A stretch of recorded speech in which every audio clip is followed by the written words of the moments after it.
नमस्कार. आजच्या या एका विशेष सखोल चर्चेत सर्वांचं खूप खूप स्वागत आहे. हो, आणि आजचा विषय खरंच खूप रंजक आहे. अगदी. म्हणजे आज आपण अशा एका विषयावर बोलणार आहोत जो ऐकल्यानंतर मला तरी वाटतं की आपल्या खांद्यावरचं एक खूप मोठं ओझं कमी झाल्यासारखं वाटेल. नक्कीच. एक प्रकारचं जे प्रेशर असतं ना आपल्यावर, बरोबर. आपण सगळेच एका विचित्र दडपणाखाली वावरत असतो बघा. मग ते आपलं करिअर असो, पैशांची गुंतवणूक असो किंवा आयुष्यातला एखादा मोठा निर्णय असो. आपल्याला नेहमी असं वाटतं की आपलं प्रत्येक पाऊल अगदी 100% अचूकच असायला हवं.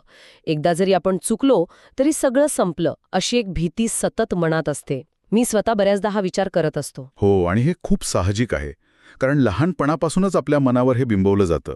शाळेत असताना बघा, 100पैकी 100 गुण मिळवणेच म्हणजेच यश, ही व्याख्या आपल्या डोक्यात एकदम पक्की बसलेली असते. अगदी बरोबर. पण गंमत म्हणजे खऱ्या आयुष्यात आणि विशेषतः आर्थिक जगात हे गणित पूर्णपणे वेगळं काम करतं. आजची आपली ही जी चर्चा आहे ना, ती एका अतिशय उत्तम सोर्स मटेरियलवर आधारित आहे. मॉर्गन हाउसेल यांचं जे द सायकॉलॉजी ऑफ मनी नावाचं पुस्तक आहे. खूप प्रसिद्ध पुस्तक आहे ते. हो, तर त्या पुस्तकातील विचारांवर आधारित काही नोट्स आणि ट्रान्स्क्रिप्ट्स आपण आज सखोलपणे अभ्यासणार आहोत. यात संपत्ती आणि यशाच्या एका अत्यंत महत्त्वाच्या संकल्पनेवर प्रकाश टाकलाय, ज्याला टेल इव्हेंट्स किंवा टेल्स यू विन असं म्हटलं जातं. टेल्स यू विन हे ऐकायला जरा नाण्याला उडवण्यासारखं वाटतंय. म्हणजे ते हेड अँड टेलवाला प्रकार असतो ना, तसं. हो, तसंच काहीसं वाटतं सुरुवातीला. पण मला याबद्दल खरंच खूप कुतूहल आहे. कारण जेव्हा मी आजच्या या नोट्सवर नजर फिरवत होतो तेव्हा मला जाणवलं की या संकल्पनेमुळे अपयशाकडे बघण्याचा आपला दृष्टिकोनच पूर्णपणे बदलू शकतो. अगदी मुळापासून बदलू शकतो. हो ना. पण आपण एकदम बेसिक्सपासून सुरुवात करूया. म्हणजे हे टेल इव्हेंट्स म्हणजे नक्की काय? हे टेल किंवा शेपूट कशाचं आहे? हा प्रश्न खूप रास्त आहे. आता हे समजून घेण्यासाठी ना, आपल्याला गणितातील किंवा सांख्यिकीमधील एका साध्या आलेखाची म्हणजे ग्राफची कल्पना करावी लागेल. समजा आपण एका खोलीत 100 लोकांना उभं केलं आणि त्यांच्या उंचीची नोंद घेतली, तर आपल्याला काय दिसेल? बहुतांश लोकांची उंची साधारण 5 फूट 4 इंच ते 5 फूट 10 इंच या दरम्यान असेल. बरोबर. म्हणजे आलेखाचा जो मधला भाग आहे तो खूप फुगीर दिसेल, कारण तिथे सरासरी लोक आहेत. हो. पण अगदी थोडे लोक असे असतील जे 4 फुटांपेक्षा कमी उंचीचे असतील आणि दुसऱ्या बाजूला अगदी थोडे असतील जे 7 फुटांपेक्षा जास्त असतील. अच्छा. तर या आलेखाच्या दोन्ही बाजूला ज्या निमुळत्या रेषा जातात ना, त्यांना सांख्यिकीच्या किंवा स्टॅटिस्टिक्सच्या भाषेत टेल्स म्हणतात. म्हणजे जो सर्वसामान्य किंवा सरासरी भाग नाही, जो एकदम टोकाचा भाग आहे, तो म्हणजे टेल. अगदी अचूक ओळखवलंत. आता उंचीच्या बाबतीत हे सगळं ठीक आहे. पण जेव्हा आपण संपत्ती, व्यवसाय किंवा शेअर बाजाराचा विचार करतो, तिथे हा नियम कसा लागू होतो? तिथे हा आलेख असा समसमान नसतो. तिथे पॉवर लॉ लागू होतो. Power law? हो, म्हणजे काय तर तिथे बहुतांश गोष्टी या अगदी साधारण असतात किंवा चक्क अपयशी ठरतात. पण आलेखाच्या त्या एकदम टोकाच्या टेलमध्ये एक अशी असामान्य घटना घडते जिचा परिणाम इतका प्रचंड असतो की ती बाकीच्या सर्व सरासरी आणि अपयशी गोष्टींवर एकटी मात करते. याच असामान्य आणि प्रचंड मोठ्या घटनेला टेल इव्हेंट असं म्हणतात. बापरे. पण इथे मला एक शंका येतेय. विचारा ना. जर आपण म्हणतोय की एखादी असामान्य घटना सगळं चित्र बदलून टाकतेय, तर याचा अर्थ असा होतो का की आपण कितीही वेळा चुकलो तरी चालतं? म्हणजे बघा, मी स्वतः अनेक चुकीचे निर्णय घेतले तरी त्या एका मोठ्या यशामुळे माझं सगळं नुकसान भरून निघेल का? हे ऐकायला थोडं अवास्तव वाटतंय मला. हे अवास्तव वाटणं खूप साहजिक आहे. मलाही सुरुवातीला असंच वाटलं होतं. पण हेच या संकल्पनेचं मूळ आहे.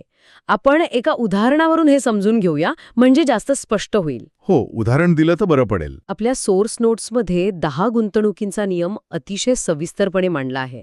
समजा एखाद्या व्यक्तीने खूप अभ्यास करून, विचार करून 10 वेगवेगळ्या कंपन्यांमध्ये किंवा स्टार्टअप्समध्ये पैसे गुंतवले. ओके. 10 ठिकाणी पैसे लावलेत. आता ह्या व्यक्तीची अपेक्षा काय असेल की 10च्या 10 प्रोजेक्ट्समधून नफा मिळावा. साहजिकच आहे, कोणीही तोच विचार करेल. पण प्रत्यक्ष वास्तवात असं होत नाही. मग वास्तवात नक्की काय होतं? वास्तवात ह्या 10 पैकी 2 गुंतवणुका पूर्णपणे बुडतात. म्हणजे त्याचं मूल्य 0 होतं. बापरे. म्हणजे थेट 0? हो. आणि उरलेल्या ज्या 7 गुंतवणुका आहेत त्या अगदी साधारण परतावा देतात. म्हणजे बँकेत FD केल्यावर जितके पैसे मिळतील साधारण तितकेच. ना खूप मोठा फायदा, ना खूप मोठं नुकसान. आता ह्या टप्प्यावर जर आपण त्या व्यक्तीच्या पोर्टफोलिओकडे पाहिलं तर 10 पैकी 9 निर्णय हे फारसे यशस्वी झालेले नाहीत. म्हणजे जर कोणी 90% वेळा अयशस्वी किंवा साधारण ठरत असेल तर साहजिकच तो निराश होईल. नक्कीच. त्याला वाटेल की गुंतवणुकीचा आपला निर्णय चुकला. 2 कंपन्या तर पूर्ण बुडाल्या आहेत, म्हणजे मूळ रक्कमही गेली. हे मानसिकदृष्ट्या पचवणं खूप कठीण असणार. खरंच कठीण असतं. पण आपण त्या 10व्या गुंतवणुकीबद्दल अजून बोललोच नाहीये. अच्छा, ती एक उरलेली कंपनी. हो, ती जी उरलेली एक गुंतवणूक असते ना, तो असतो आपला टेल इव्हेंट. ती एक कंपनी अचानक इतकी मोठी होते की तिचे शेअर्स 10 पट, 20 पट किंवा 50 पटींनी वाढतात. क्या बात आहे. आता जेव्हा आपण एकूण हिशोब करतो तेव्हा त्या 2 बुडालेल्या कंपन्यांचं नुकसान आणि त्या 7 कंपन्यांचा साधारण परतावा या सगळ्यावर ही एकच कंपनी भारी पडते. त्या एका मोठ्या यशामुळे संपूर्ण पोर्टफोलिओ प्रचंड फायद्यात जातो. हे खरंच आश्चर्यकारक आहे. म्हणजे यशस्वी होण्यासाठी सगळंच बरोबर असण्याची अजिबात गरज नाहीये. अजिबात नाही. आपण अनेक वेळा चुकू शकतो, पण जेव्हा आपण बरोबर असतो तेव्हा ते यश इतकं मोठं असावं की ते बाकीच्या सर्व चुका झाकून टाकेल. अगदी बरोबर. पण मला एक सांगा, हे फक्त व्हेंचर कॅपिटलिस्ट किंवा मोठ्या गुंतवणूकदारांसाठीच मर्यादित आहे का, की सर्वसामान्य बाजारातही हे असंच चालतं? नाही नाही, हे सर्वत्र असंच चालतं. शेअर बाजाराचंच उदाहरण घ्या. बऱ्याचदा लोकांना वाटतं की शेअर बाजारात पैसे कमवायचे असतील तर सतत खरेदी विक्री करावी लागेल, कोणता शेअर कधी वाढेल हे अचूक ओळखावं लागेल. हो, तोच समज असतो सगळीकडे. पण जे मोठे इंडेक्स फंड्स असतात ना, त्यांचं वास्तव खूप वेगळं असतं. गेल्या दशकात जर आपण पाहिलं तर संपूर्ण बाजाराचा जो काही मोठा परतावा आला आहे तो हजारो कंपन्यांमुळे आलेला नाहीये. मग कशामुळे आलाय? तो फक्त मोजक्या काही टेल कंपन्यांमुळे आला आहे. म्हणजे ॲपल, मायक्रोसॉफ्ट, अमेझॉन अशा कंपन्यांबद्दल बोलताय का तुम्ही? अगदी बरोबर. हजारो कंपन्यांपैकी फक्त काही मोजक्या कंपन्या इतक्या अफाट वेगाने वाढतात की त्या संपूर्ण मार्केटचा निर्देशांक वर खेचून नेतात. जर एखाद्याच्या पोर्टफोलिओमध्ये या 2-4 कंपन्या नसतील तर त्याचा एकूण परतावा अगदीच नगण्य असू शकतो. म्हणूनच बाजारात हे टेल इव्हेंट्स पकडण्यासाठी दीर्घकाळ टिकून राहणं खूप महत्वाचं असतं. पण मग मला एक प्रश्न पडतो इथे. विचारा. जर हे मोठ्या कंपन्यांनाही लागू होतं तर त्या कंपन्या सतत यशस्वीच असतात असा आपला समज का असतो? म्हणजे अमेझॉन किंवा ॲपलचं नाव घेतलं की आपल्याला फक्त त्यांचे यशस्वी प्रोडक्ट्सच आठवतात ना? कारण आपण फक्त त्यांच्या यशाकडे पाहतो, त्यांच्या अयशांकडे नाही. आणि इथेच टेल्स यू विन ही संकल्पना अधिक स्पष्ट होते. कसं काय? अमेझॉनचेच उदाहरण घेऊया. काही वर्षांपूर्वी त्यांनी फायर फोन नावाचा एक स्मार्टफोन बाजारात आणला होता. आठवतंय? हो, मला चांगलंच आठवतंय ते. तो फोन बाजारात टिकलाच नाही. होय, तो प्रोजेक्ट पूर्णपणे फसला. अमेझॉनचे कोट्यवधी डॉलर्स त्यात बुडाले. जर ही एखादी छोटी कंपनी असती ना तर ती तिथेच संपली असती. नक्कीच. एवढं मोठं नुकसान पचवणं सोपं नाही. पण त्याच दरम्यान अमेझॉन एका दुसऱ्या प्रोजेक्टवरही काम करत होती. अमेझॉन वेब सर्व्हिसेस किंवा ज्याला आपण AWS म्हणतो. अच्छा. हा क्लाउड कम्प्युटिंगचा प्रोजेक्ट इतका प्रचंड यशस्वी झाला, तो एक असा टेल इव्हेंट ठरला की त्याने अमेझॉनला जगातली सर्वात मोठी कंपनी बनवलं. बापरे. फायर फोनसारख्या अनेक अपयशी प्रोजेक्ट्सचं नुकसान या AWSच्या नफ्यापुढे अगदीच क्षुल्लक ठरलं. ॲपलच्या बाबतीतही असंच आहे.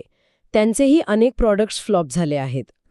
पण आयफोन हा असा टेल इव्हेंट होता जेणे त्यांचा संपूर्ण इतिहास बदलला. हे उदाहरण खूपच डोळे उघडणारे आहे. म्हणजे जगातल्या सर्वात मोठ्या आणि हुशार कंपन्यांनाही आधीच माहीत नसतं की कोणता प्रोजेक्ट चालणार आहे आणि कोणता बुडणार आहे.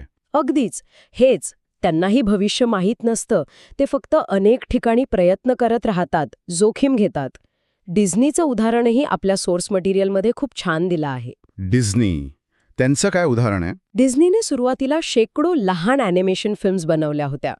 त्यापैकी बहुतांश फिल्म्सनी काहीच विशेष नफा कमावला नाही. कंपनी खूप मोठ्या आर्थिक अडचणीत होती. हे मला माहीत नव्हतं. पण मग त्यांनी स्नो व्हाईट अँड द 7 ड्वॉर्फ्स ही पहिली मोठी फिल्म बनवली. एक टेल इव्हेंट होता.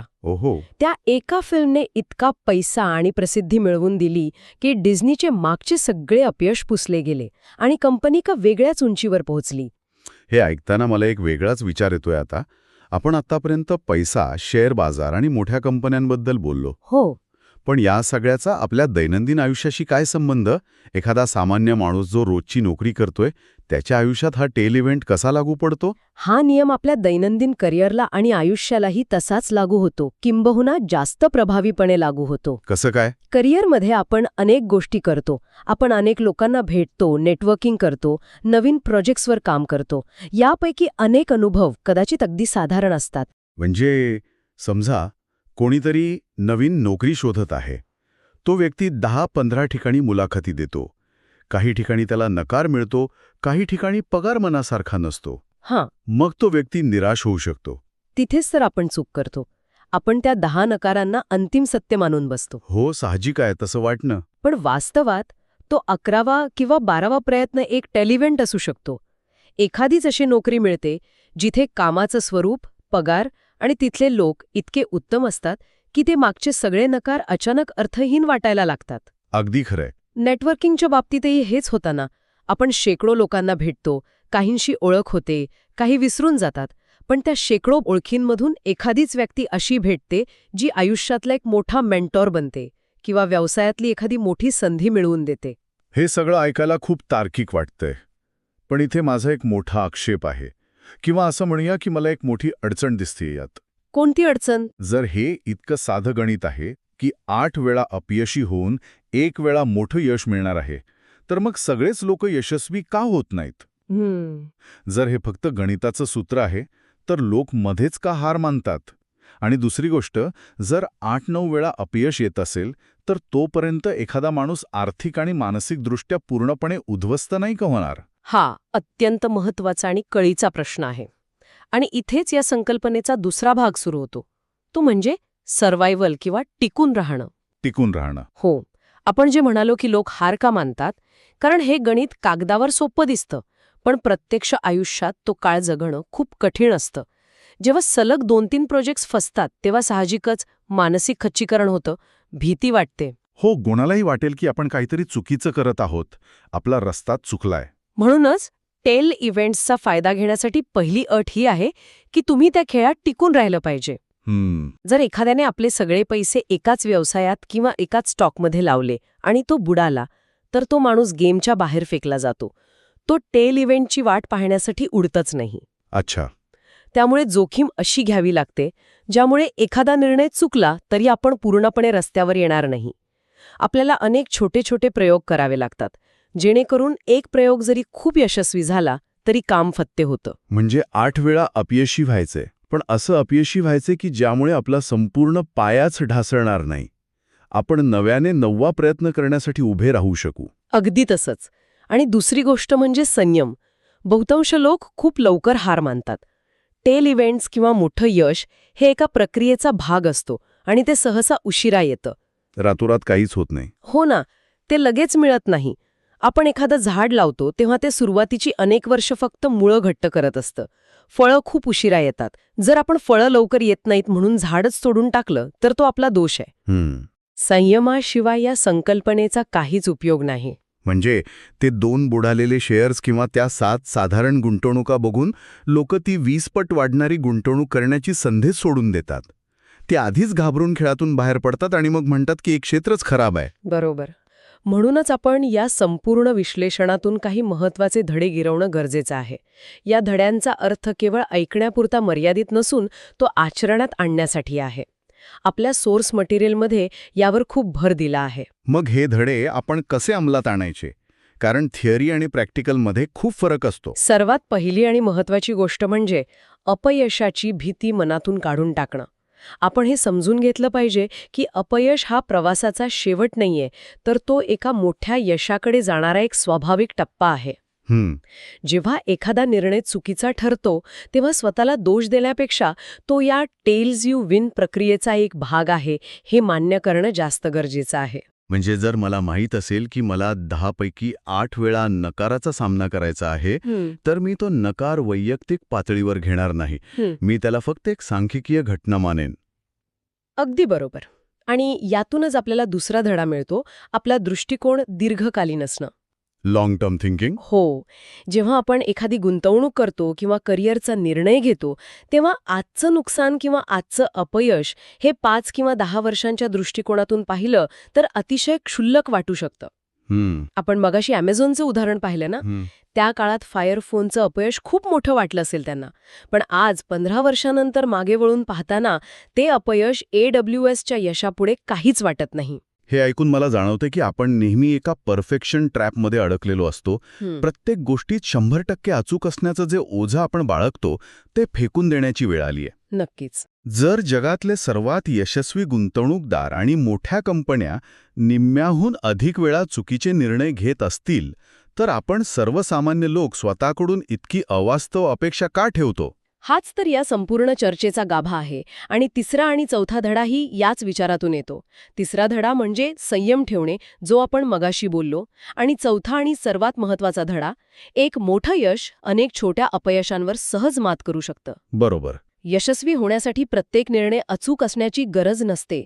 गरज असते ती फक्त सातत्य टिकवून ठेवण्याची, सतत प्रयत्न करत राहण्याची. आणि हेच पैशांच्या आणि यशाच्या मानसशास्त्राचं खरं सौंदर्य आहे. हे केवळ आकड्यांचं गणित नाहीये, तर आपल्या विचार करण्याच्या पद्धतीचा, आपल्या भावनांचा आणि आपल्या संयमाचा खेळ आहे. खरोखर हा विचार खूप दिलासा देणारा आहे. म्हणजे आपण जे रोजचे छोटे छोटे प्रयत्न करतोय, जे कदाचित आज यशस्वी होताना दिसत नाहीयेत, ते वाया जात नाहीयेत. अजिबात नाही. ते आपल्याला ते एका टेलिव्हेंटच्या जवळ घेऊन जात आहेत. आजच्या या सखोल चर्चेतून मला तरी वैयक्तिकरित्या खूप वेगळा दृष्टिकोन मिळालाय. आणि ही फक्त एक सुरुवात आहे. द सायकॉलॉजी ऑफ मनी या विषयावर आपण पुढे अजून बरेच रंजक पैलू उलगडू शकतो. हो, या सोर्स मटेरियलमध्ये अजून बरंच काही आहे. हो ना. आपल्या नोट्समध्ये असाच एका अत्यंत महत्वाच्या संकल्पनेचा उल्लेख आहे. तो म्हणजे स्वातंत्र्य किंवा पैशाचं खरं महत्त्व. बऱ्याचदा लोकांना वाटतं की पैसा म्हणजे फक्त महागड्या वस्तू विकत घेण्याचं साधन. पण पैशाचं सर्वात मोठं मूल्य हे आहे की तो तुम्हाला तुमच्या वेळेचं स्वातंत्र्य देतो. तुम्हाला हवं ते, हव्या त्या वेळी आणि हव्या त्या व्यक्तींसोबत करण्याचं स्वातंत्र्य. हा विषय तर नक्कीच पुढच्या एखाद्या सखोल चर्चेसाठी राखून ठेवायला हवा. कारण पैसा आणि वेळेचा संबंध हा असाच आणखी एक रूढ गैरसमजांना छेद देणारा विषय. नक्कीच. आपण त्यावरही सविस्तर बोलू. पण आज आपण जी चर्चा केली ती इथेच संपवण्यापूर्वी जाता जाता मला एका अतिशय वेगळ्या आणि नव्या दृष्टिकोनावर विचार मांडायचा आहे. सांगा ना. आज आपण पाहिलं की मोठं यश मिळवण्यासाठी अनेक छोटे अपयश पचवावे लागतात.